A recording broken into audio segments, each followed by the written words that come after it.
নমস্কার বন্ধুরা, কৃষ্ণাস কিচেন থেকে সবাইকে স্বাগত। আজ নিয়ে এসেছি অনুষ্ঠান বাড়ির মতো মাছের মাথা দিয়ে মুগের ডাল।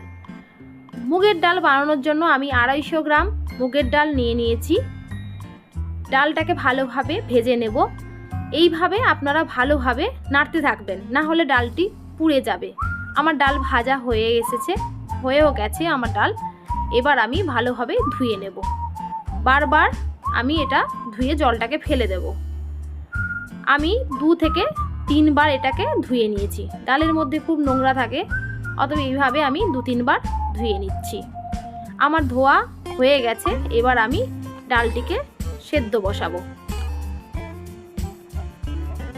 এবারও আমি আবার জল দিয়ে দিচ্ছি। পরিমাণ মতো জল দিয়ে দিলাম, দিয়ে সেদ্ধ বসিয়ে দিয়েছি। ডালটা ফুটে উঠেছে। এবার যেই সাদা সাদা ফেনাগুলো, এগুলোকে আমি ফেলে দিচ্ছি। এইগুলো ফেলে দিলে ডালের স্বাদ ভালো হয়, তাই আমি ফেলে দিচ্ছি। 2-3টে কাঁচা লঙ্কা দিয়ে দিলাম। আপনারা যে যেমন ঝাল খাবেন সেইভাবে কাঁচা লঙ্কা দিতে পারেন। আমি একটু কম ঝাল, তাই কম লঙ্কা দিয়েছি। নুন লঙ্কা দিয়ে আমি ডালটাকে সেদ্ধ করে নিচ্ছি। খুব বেশি সেদ্ধ করব না, যাতে ডালটা গোটা থাকে, কিন্তু হাত দিলে যাতে নরম হয়ে যায়। এবার আমি কড়াইতে তেল নিয়ে মাছগুলোকে ভেজে নিচ্ছি। মাছগুলো আমার ভাজা হয়ে এসেছে। এবার ওলট পালট করে ভালোভাবে ভেজে ওটাকে তুলে নিচ্ছি।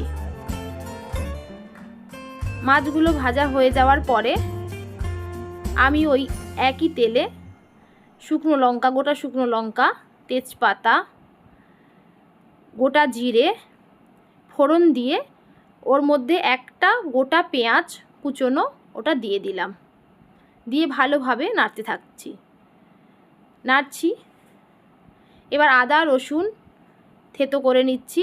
যেহেতু পরিমাণ কম, তাই আমি মিক্সিতে করলাম না, হামানদিস্তাতে থেতো করে নিলাম। আপনারা চাইলে ওটা বাটাও দিতে পারেন। এবার একটা বাটির মধ্যে আমি 1 চামচ ধনে গুঁড়ো, 1 চামচ জিরে গুঁড়ো, পরিমাণ মতো হলুদ আর পরিমাণ মতো লঙ্কা গুঁড়োটা আমি কম দিয়েছি। ঝালটা আমি কম খাই, আগেও বলেছি, তাই আমি লঙ্কা গুঁড়ো কম দিয়েছি। এবার আমি পেঁয়াজটা যে ভাজছিলাম তার মধ্যে আমি আদা রসুন থেতোটা দিয়ে দিলাম। ভালোভাবে আদা রসুনটা হয়ে গেলে এবার আমি টমেটো কুচি দিয়ে দিচ্ছি। টমেটো একটু সামান্য নুন দিলাম, কারণ টমেটোটা একটু নরম যাতে তাড়াতাড়ি হয়ে যায়, তাই নুন দিয়ে দিলাম। এবার ওর মধ্যে বাটির মধ্যে যে মশলাটা গোলানো ছিল ওটা দিয়ে দিলাম। ওটা দিয়ে ভালোভাবে কষিয়ে নিয়ে মাছের মাথাটাকে দিয়ে দিলাম। মাছের মাথাটাকেও ভালোভাবে এইভাবে আমি কষাতে থাকবো 4-5 মিনিট ভাবে। এবার ভালোভাবে কষানো হয়ে গেলে সেদ্ধ ডালটা ওর মধ্যে দিয়ে দেব। এবার পরিমাণ মতো জল দিয়ে দেব। জল দিয়ে এবার ডালটাকে হতে দেব। ডালটা আমার ফুটে উঠেছে, একটু ঢাকা দিয়ে দিলাম। ঢাকনা খুলে সামান্য চিনি আর গরম মশলা দিয়ে দেব। ডালটা একটু মিষ্টি মিষ্টি হলে ভালো লাগে, তাই আমি চিনি দিয়েছি। আপনারা যদি চিনি খেতে না চান তো না দিতে পারেন, কিন্তু মিষ্টিটা বেশ ভালো লাগে খেতে, তাই আমি একটু মিষ্টি দিলাম। ডালটা আমার হয়ে এসেছে, পুরো কমপ্লিট।